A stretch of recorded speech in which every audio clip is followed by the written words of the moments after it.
Welcome back to the School of Buddha. This is episode 19 of our ongoing series, The Path of Meditation, Lessons from the Buddha. In our previous episode, we practiced samatha meditation, learning to calm and steady the mind through breath-based concentration. Today, we begin a new journey, one that takes us deeper into insight. This episode introduces Asubha Bhavana, often translated as the Contemplation of Impermanence, a practice that cultivates clarity, detachment, and profound wisdom. At first, Asubha Bhavana may sound intense or even uncomfortable, but at its heart, this practice is about seeing life as it truly is, not to induce despair, but to liberate the mind from clinging. It invites us to look directly at the changing, fleeting nature of all things, including the body, thoughts, emotions, and sensations. Through this lens, we begin to loosen our attachments, soften our aversions, and step closer to true equanimity. In this episode, we'll explore what Asubha Bhavana really means, why the Buddha encouraged this reflection, and how we can apply it gently and mindfully in our meditation practice. This is a practice of awakening through clarity, a deep seeing that transforms how we relate to our body, to others, and to the world. Before we begin, some important information for our new viewers. We are running a special podcast series on various forms of meditation at the School of Buddha. Here, we talk about a specific meditation practice every week, followed by a guided meditation session on the next day. We not only cover the theory part, but also delve into the practical aspect of it. To get the maximum benefit, it is suggested to practice one meditation form for a week and then update as we move up the ladder. I also want to thank our existing viewers who have been instrumental in motivating me to start this series. Now, let's begin. In Pali, Asubha means not beautiful or unattractive, and Bhavana means cultivation or mental development. Together, Asubha Bhavana refers to the meditation practice of reflecting on the unattractive or impermanent aspects of physical existence. Now, this doesn't mean developing aversion or negativity. Rather, it's a powerful counterbalance to our usual habit of clinging to beauty, youth, or perfection, whether in ourselves or others. It is a practice of deconditioning the mind from attachment to surface appearances. The Buddha recommended this meditation to help practitioners gain insight into the impermanence, unsatisfactoriness, and non-self characteristics of the body.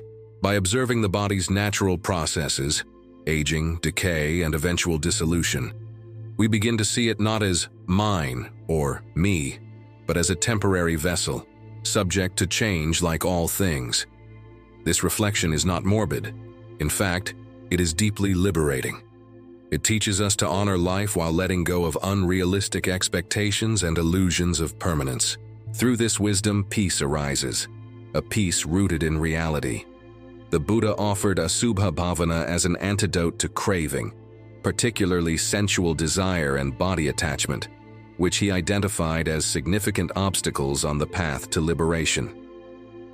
In the early Buddhist texts, this form of meditation was frequently taught to monks and lay people alike, not as a morbid or self-denying exercise, but as a practical and compassionate tool for developing insight, detachment, and emotional maturity. Craving arises when we see things with illusion, when we attribute permanence to what is impermanent, beauty to what is fragile, and identity to what is merely a collection of processes. The Buddha saw that our suffering often stems from misperceptions of the body and its nature. By reflecting on the body's composition, flesh, bones, blood, skin, and decay, we begin to cut through the delusions that fuel pride, desire, and aversion. But this is not about cultivating disgust or negativity, quite the opposite. It's about cultivating wisdom and equanimity. When we see the body for what it truly is, a temporary, changing form, our fixation softens. We become less reactive to changes in appearance, aging, illness, and death. Instead of clinging to youth or resisting imperfection, we start to embrace the full truth of being human. In a society obsessed with appearances, this practice becomes revolutionary. It invites us to look beneath the surface, to find value not in what is fleeting, but in what is real. And as we do this, something powerful arises: humility, compassion, and a deeper sense of shared humanity. We recognize that all bodies go through the same cycle: birth, growth, aging, and dissolution. This understanding breaks down comparison and judgment and opens the heart. In seeing the truth of impermanence, we don't lose our humanity, we rediscover it. And that, the Buddha taught, is the beginning of true liberation. Practicing Asubha Bhavana requires sensitivity and care. It is best done when the mind is relatively calm, often after a session of samatha or breath-based meditation. Here's a gentle approach. 1. Begin with grounding. Sit in a quiet place. Settle your body and mind. Establish mindfulness through the breath. 2. Bring awareness to the body. Slowly scan your body layer by layer. Notice its textures, functions, and processes: muscles, skin, organs, bones. Observe with curiosity and neutrality. 3. Contemplate change. Reflect on the impermanence of the body, how it ages, how it is subject to illness, how it constantly regenerates and decays. Not in a fearful way, but with acceptance. 4. Extend the reflection outward. Recognize that all bodies, young or old, healthy or sick, are in the same cycle of arising and passing. This deepens compassion. 5. Return to the breath. Let the breath carry your awareness. As insights arise, return to the present. No need to dwell or analyze, just witness. You may also choose a specific phrase to support the practice, such as, "This body is not mine. It is changing. It is part of nature." At its core, Asubha Bhavana is not about turning away from life. It's about embracing it more fully, without illusion. When we release the fantasy of permanence or control, we create space for something more honest and spacious to arise: acceptance, wisdom, and freedom. This practice helps us reframe how we view the human experience.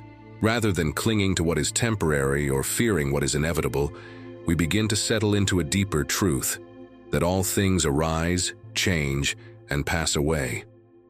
This realization can feel stark at first, but over time, it becomes profoundly calming. It aligns us with the natural rhythm of existence. We are no longer caught in the trap of seeking perfection or resisting decay. Instead, we discover a more enduring peace that doesn't depend on how things look or feel.